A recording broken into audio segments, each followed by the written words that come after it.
Good afternoon, everyone. Thank you for joining us. My name is Tang. I'm the CEO of Arch Indices and the sponsor of VWI ETF. And with me today is Matt Tuttle, the esteemed ETF guru and promoter of also the Inverse Gym ETF. Thank you for having me here. Yeah, so today we wanted to talk about regional banks. And this is a great topic as number one, Matt, I know you have just launched your ETF, SKRE. And number two is there's a few regional banks, well, really just one regional bank making a lot of headlines right now. So this is a good time, I think, for everyone to, one, revisit the regional bank business model, and two, are these incidents going to continue in the near future in the current macroeconomic backdrop? Sounds good. All right, so let's get into it. Regional banking, is there more pain to come? So my sense and why we launched scre and why we launched it when we did is yes. I was quite aware of what happened in 2023 and was trading regional banks back then. I think back at that point, the canary in the coal mine was Silvergate. And that started having issues. And, everybody said, oh, no, it's just going to be that bank only. It's crypto related. And it turned out and it spread, throughout the regional bank industry. And my sense at this point is that crisis, what led to that crisis, has not gone away. It's just been glossed over by the loosening of financial conditions we've had recently. And, you can't gloss that stuff over forever. Eventually, it comes back to the surface. And I think what's happened at NYCB could very well be the canary in the coal mine. I 100% agree with you. And my background before I started Arch was I worked at a few major banks and I covered a lot of banks and insurers for financial solutions and balance sheet solutions. So yeah, a lot of my career was spent working with these institutions from an asset liability and capital perspective. And I 100% agree with you. Banking is the second oldest profession, I think, in the world, right? And the product is money. They borrow from someone that has money and they lend it to someone that needs money. And if you think about, the earnings model, it's the spread they get in the middle, the net interest margin, plus any fee revenue. So, your ATM fees, your overdraft fees, so forth, minus expenses, and then minus credit losses, because not every loan pays them back. Secondly, it's a very highly leveraged business model, and the high leverage is what gets banks into trouble. So this is Moses parting the Red Sea. Since that day, banking has not fundamentally changed. There's only been more rules, and with every new rule, there has still been more crises over the last 2,000 plus years. And if I were a betting man, I would bet that there's going to be 2,000 more years of banking crises ahead. Yeah, I think that's a safe assumption. And, I think one thing everyone's got to be painfully aware of that, we saw during Bear Stearns and Lehman, for example, and then obviously saw last year, is I can very easily, as a depositor, move my money out of a regional bank into a money center bank. I can do that very, very, very quickly. So this is the type of situation where today you might say, oh, there's not a problem. And then by tomorrow, there is a problem. Oh, yeah, 100%. I think Silicon Valley Bank really demonstrated how easy it is to move your money from one bank to another. And I think you remember back in the day, they would tell the tellers, right, count the money really slow and stack all the $100 bills, so people knew there was money in the bank. Like today, you can't slow count people. No. Right, it's instantaneous. And I think your point about Silicon Valley Bank, that was the first bank the OCC actually shut down at 11 a.m. They usually wait till 4 p.m. on a Friday to shut you down. There was so much outflows, they had to stop in the middle of the day. And I think this is a good point. When we think about the banking sector, there's now two types of banks. there's the money center GSIB, too big to fail bank, and then there's the regional bank. And the GSIB bank is, one, very liquid, right? They almost rent out their money as utility. They're very driven by commercial institutional clients. Whereas the regional community banks are lending driven, and they focus really on commercial real estate, commercial sector and real estate sector. So if we look at, the concentration in the U.S. banking sector, there's JP, Wells, B of A, Citi, and then, Goldman and Morgan Stanley. And that accounts for actually quite a bit of the U.S. banking sector. But beyond that, to your earlier point about the whack-a-mole problem last year, this could happen to almost any of the smaller banks. Yeah, and I mean, there's a reason I'm wearing my my Wells Fargo pullover. That's right down the street from me where I bank. I mean, I personally would not have money at a regional bank at this point. Yeah, I think, I was a client of First Republic. I really liked First Republic. I thought they were great people. It's very sad what happened to them. And if that can happen to First Republic, it can really happen to any bank in this day and age. And so I wanted to, kind of highlight the bank balance sheet here. And this is from the Fed website. It's the H8 weekly data. This is from November. We did a write-up back in November about some of the looming problems within the regional banking sector. And I think, maybe we're a little bit ahead of the curve because the moment I wrote that, the Fed pivoted and people were like, oh no, you're a fear monger. But it's like, no, we're not fear mongers. We're just simply pointing out that there's a massive problem. And, the way the Fed splits this data is they do top 25 are the large banks. So we pointed out the 6 G6, but also include, close to 20 of the larger regional banks. And then the small banks are the rest. So you can see the top 25 banks, dwarf the small banks. And number 2 is, large banks have a lot more securities, right? It's over 25% of the balance sheet, whereas a small bank is under 20%. And secondly, a large bank is very liquid, right? They have not that many loans. In fact, commercial real estate loans is only 6.5%, whereas at a small bank, it is almost 30% of the balance sheet. And I think that's a really meaningful number people don't think enough about. And we'll talk about that in a minute, but I just wanted to highlight that the difference in the model. And again, it goes back to the fact that the community bank, service, big lender, big landlords, construction, people, also, very wealthy people that have jumbo mortgages and investment properties. Cool. Yeah, so this is the first problem. Maybe before we dive in, the first problem is, the securities portfolio.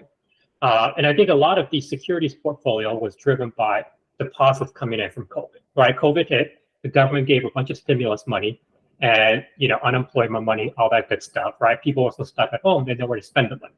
That money went to the bank. And unfortunately, the banks made the first error, which was buying a lot of bonds when interest rates were 0. So instead of buying short-dated bonds, they bought a little bit extra long-dated bonds to try to get some income. And you can see at this point, close to 25% of the entire securities portfolio is underwater. And that's a really big deal, right? 25% of the value is underwater. So if a bank has $1 billion of bonds, likely that bond's only worth $750. And that's meaningful because you need to have liquidity from the securities portfolio when loans go bad. If somebody pulls out money, what money do you give them, right? Well, and this is huge, and I think one of the big problems that risk managers have, not just regional banks, but commercial banks and investment banks, is number one, you're not probably adequately estimating the fat tails, and number 2, you're probably not thinking about something you've never seen before. Number 3, you're always fighting the last war. And the last war was 2008, and that was credit. And so my sense would be that if you were looking at a regional bank balance sheet, in 2007, the issue would have been credit risk. I think people have cleaned that up. They learned from 2008. What they didn't estimate for is duration. What happens when interest rates go up? you may have a portfolio of AAA securities, you still get your head handed to you if you've got too much duration risk. And I think 100%. there's a mix of not adequately, estimating that fat tail, and then maybe a lot of people never having seen high interest rates in their lifetimes. I'm 55, I've seen 20% interest rates. My guess is a lot of the people running risk at banks have not. And, even as someone who's seen it, the thought of that, just like, we could never go back to that. But as someone who, understands risk and managing risk, the moment you say never, it's going to happen. I think you're 100% right. And even if it doesn't happen, as a risk manager, you have to be prepared for some level of scenario where that may happen, right? The goal of this is to survive as an entity, not to make an extra dollar in the securities book. Yep. So I think this is the second problem. This is what I think we've all watched commercial real estate kind of become a slow-moving train wreck. And now commercial real estate losses, I think, are finally coming to light. And if we look at commercial real estate, it's really four sectors: offices, multifamily housing, retail, and hotels. I know before COVID, retail was kind of the weak spot, right? People were shifting to e-commerce. This is the most over-retail country on the planet, so forth. There's not that much retail real estate debt left, solely because a lot of those things have been, off the balance sheet. But the fundamental problem is, right now, offices, right? People aren't going back, but also we're beginning to see some of the impact in multifamily housing and also hotels. And this is really because of the high interest rate environment that you mentioned. A trophy property anywhere was probably a 4% cap rate. That's how real estate investors think. You think about cap rates, right? What is my rental yield on a property? So before interest rates were at 5.5%, people thought 4% was a great cap rate when interest rates were 0. So now that interest rates are 3.5 to 5.5, what is that property worth? Obviously, 4% cap rate is not the right number. The question is, what is the right number? And that's scary. Yeah. And again, we're in a totally different world here, especially after COVID, from the retail standpoint, from the office standpoint. To me, if, you're not housing something related to AI, it's problematic. And, I think that's a big bombshell on a lot of these regional banks' balance sheets. Yeah, we did a little bit of back of the envelope math here. So there's $23 trillion in the US banking sector. And the equity in the sector is about 2.15 trillion. So that means the equity percentage is 9.35%. So if we take a 25% mark to market on the securities book, that means the remaining equity right now, if you were to liquidate a bank, assuming all the loans are good, okay, and worth what you say they're worth, that will be $1.51 trillion of remaining equity. Okay. And just to put this into perspective, there are $2.5 trillion of CRE loans from on the regional bank balance sheet. If you take a 25% haircut on the CRE loans, you've wiped out, 42% of that remaining equity. Yeah, I mean, it's a huge problem. Yeah, and and I know lenders love to talk about their low LTV ratio, loan to value ratio, but the reality is that was one, a high valuation, and number two, a different interest rate environment. That's all. When these things come to be remarked, it's going to be a real open-ended question. And this is a great chart. You have, SKRE. I pulled up KRE, and this goes back to February 2007, before the great financial crisis. And what's really noticeable is in a, what is this, 17-year period, on a price performance basis, KRE has been a 0. It's done no price performance in 17 years. I would not have guessed that, actually. I would have thought, given the higher beta, that this would have done better. But that's absurd, though, right? Like, you could have. I mean, for the risk, totally absurd. I mean, what would have happened if you had put your money in the FANG stocks instead? Oh, I mean, God, huge what would happen difference. if you could have bought T-bills and I think would have done better? Yep.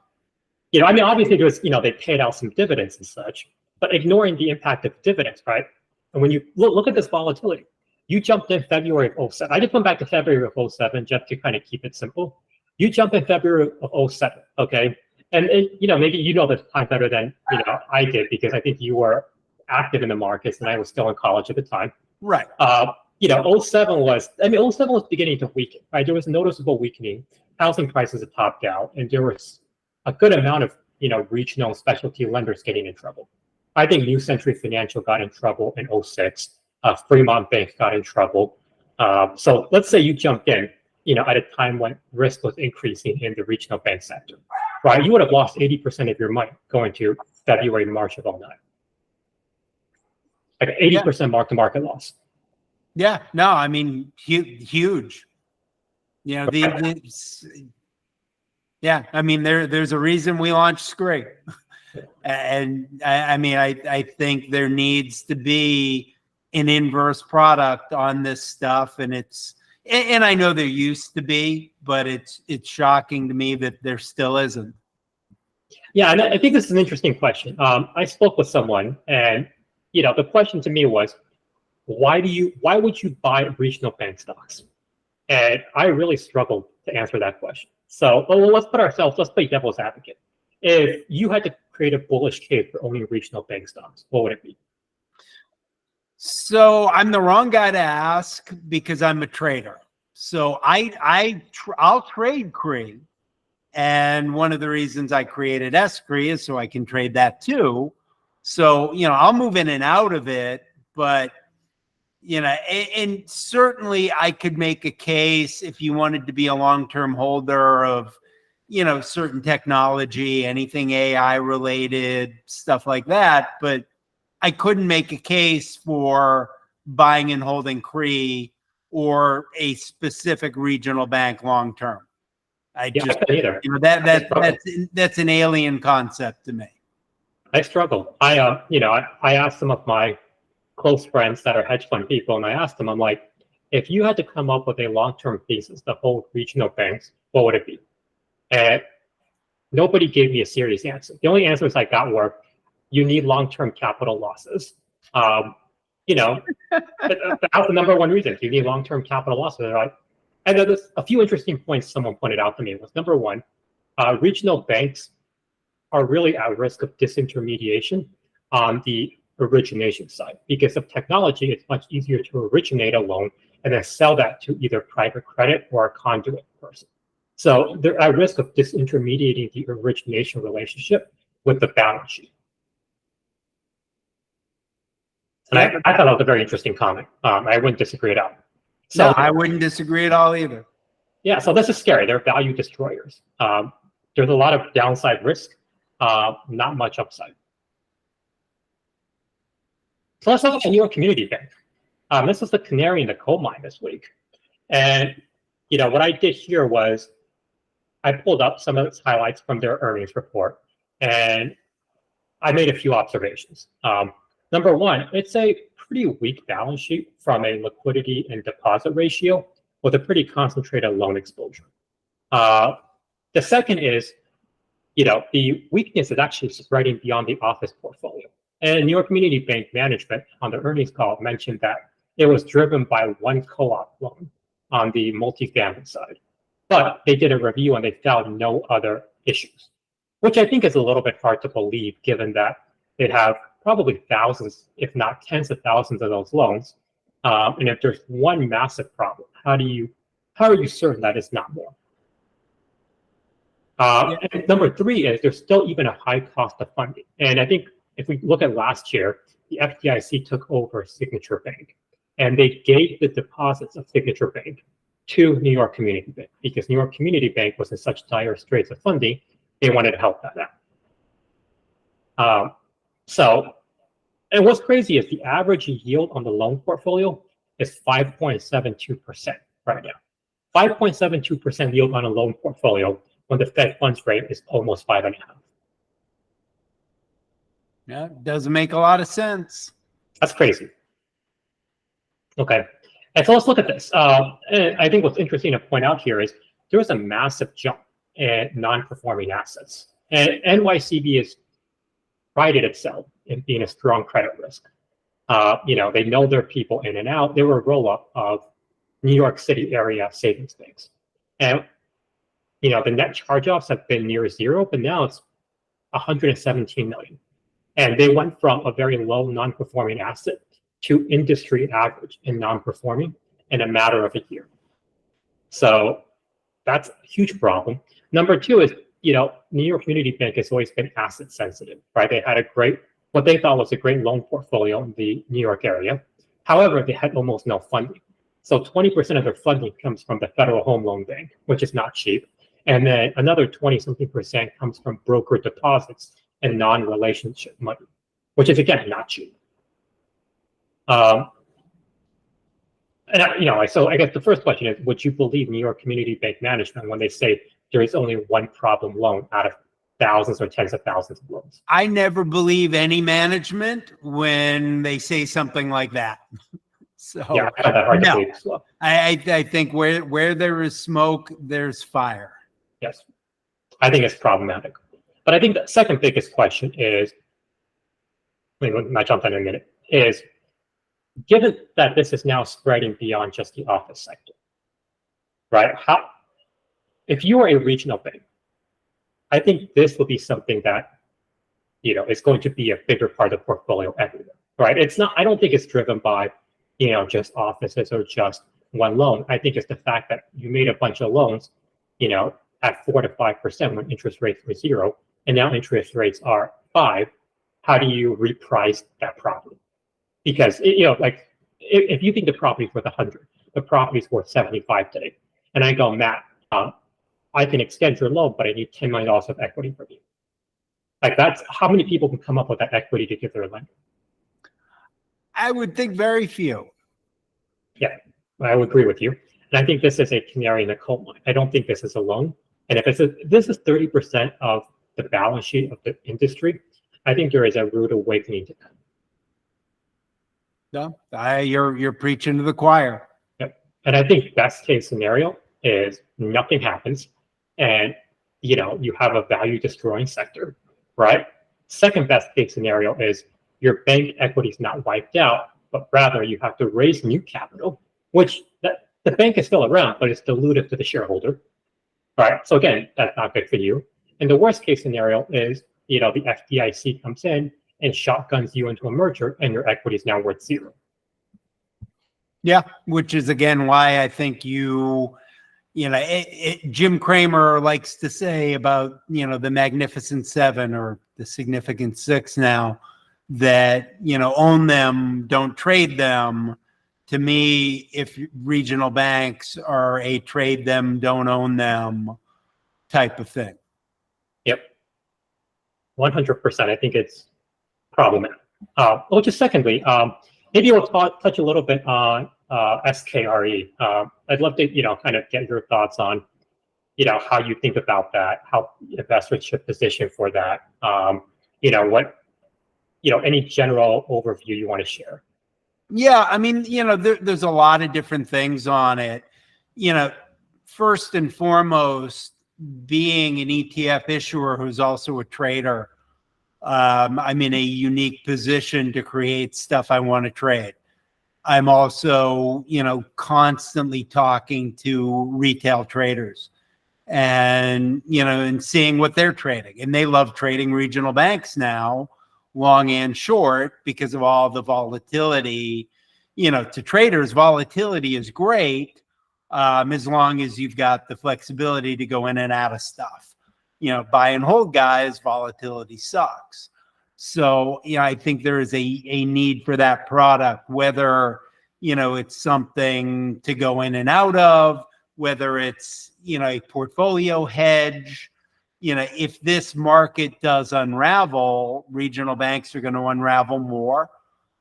Could be something where, maybe you go long money center, short regional, there's all sorts of different strategies you can use for this.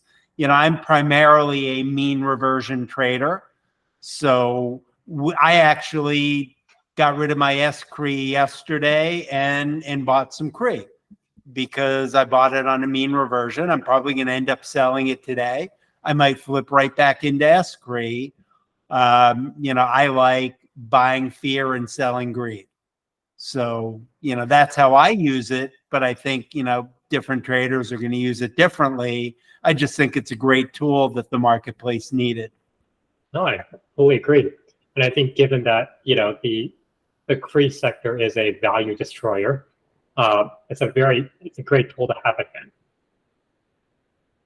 So I wanted to also, Arch Indices, we launched our VWI ETF, and it's a multi-asset ETF. It pays a high dividend yield, over 7% right now. It's designed to minimize volatility at the portfolio level, and it has potential for capital appreciation because it's 81% dividend stocks. So dividend stocks and bond ETFs. And what's interesting is, I don't think many people, I notice a lot of people are talking about preferred stocks. And preferred stocks, I think, are very dangerous right now because it's 80% financial issuers and 50% banks. They're below both depositors and bondholders in the capital structure. And historically, the recovery was zero when banks fail. So given that preferreds pay a little north of 7, there are much better places to earn a 7% yield in today's rate environment. Oh, yeah, without a doubt. And that's potentially another use of scre. Someone wants to own preferreds, get the dividends, hedge out some of your credit risk by owning some scre. Figure out whatever ratio makes the most sense. I don't think it's a 1-for-1, but there'd be a ratio that would probably work out if you wanted to create a portfolio of prefs. Yeah. We went through some of the main preferred selling points, and we at Arch Indices disagree with pretty much all of them. So the first major point was a lot of the bank issuers are major banks, and JP Morgan is the biggest issuer. So yes, I think we can all agree that JP Morgan does not look concerning, but in a financial crisis, you don't know what's going to happen. So it's better to avoid this, right? Especially if you're a buy and hold investor looking for a lower risk income instrument, this may not be for you. I pulled up realized volatility from 2023. And if you see in March, there was a massive spike in realized volatility in preferreds relative to dividend stocks and IG corporates. And we put our income index, the index behind our ETF, on there as well. So the issue is really about concentration and risk management, right? If a sector is 80% financial issuers, that doesn't seem very diversified, nor low risk. Just to get similar yields, you can be better diversified elsewhere. Yeah, agree 100%. I mean, I've owned preferreds in the past. I don't own any now. I am not a big fan of chasing yield. I think you chase whatever makes the most sense at the time. Right now, I think you chase capital appreciation. We're in a bull market. Why buy a bunch of financial prefs when you can own Meta, which I happen to own today, luckily. Yes. Lucky for me. I think that's a great point. I think, for the income investor, right? The income investor needs to be much more diversified and volatility focused. The headline yield doesn't matter to an income investor if you're in a lose all your money, because tomorrow then you have no income. The second point is low default rates. And I think that may be true because, again, of the financial sector weight. When the preferreds do default, the recovery is actually much lower. So you got to look past just the headline default rate. If you look at 2008, preferred stocks had a value-weighted recovery rate of 13%, whereas senior secured bonds had over 50% recovery. So that means a default rate for a senior secured bond could be 4 times bigger before net, the losses are the same. Yeah. So that's a very neither one of those makes a whole lot of sense for the amount of return you're getting on the risk side, which is also why I very rarely own any of this stuff. I prefer to trade in and out of treasuries. Yeah. And the other two are probably more nuanced points. The first is active management can add value through issuer selection. There's actually very little data to support that point. It's an active management. There is plenty of data on the stock side. Active management typically detracts value, and my guess would be, I would think if somebody really knew what they were doing in prefs, that active management would add value. I think finding that person who's actually running a fund or an ETF would be a lot more difficult. Yeah, I don't think they exist, actually. To be honest, I don't think they exist. And lastly this is an interesting talking point. If preferreds are called, you can reinvest at higher rates. And that may only be true for a certain number of retail products, but it's not likely there's many bank treasurers that subscribe to the prepaid today to borrow higher rates philosophy.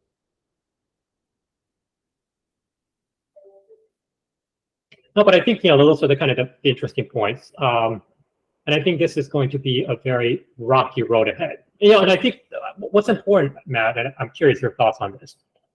Regional banks and commercial real estate, I think, is largely isolated. I don't think it's going to turn into a huge systemic risk because the regulators, the policymakers know how to deal with this. But at the same time, even if that doesn't turn into a systemic risk, that doesn't mean that an investor in CRE or preferreds are going to do well, given one, the alternatives in the market, and number two, the potential for downside. So I would agree to an extent. Certainly if you see NYCB go under, that's not going to affect the broader economy like a Bear Stearns, a Lehman, all of that. The money center banks don't have the same exposures. Even if they did, they're going to get a bailout. So, I don't think so. I do think there are a bunch of landmines under the surface that if they all went off at once, you start seeing the consumer go under, and that could be more of a systematic risk. But, commercial real estate, regional banks, no. I think it's more of a trading opportunity, a hedging opportunity, and in avoiding a black swan opportunity than it is 2008 all over again. I agree. I think 2008 was largely driven by policy error, right? I think letting Lehman Brothers go under was a fateful mistake, and they spent years digging out of that hole. So number one is, are there any regional banks that are potentially big enough to fit this bill? I think the answer is no. No, and if they were, then those banks would get a bailout. Yeah, right. And there's some kind of shotgun wedding, or there's a regulator engineered merger. Well, which is what I think will happen. Shareholders get wiped out. Jamie Dimon makes money. Yeah, again, that's not great if you're a CRE holder at all. No. Well, so that's all from my end. I'll leave it to you. But I think this was a great informative webinar.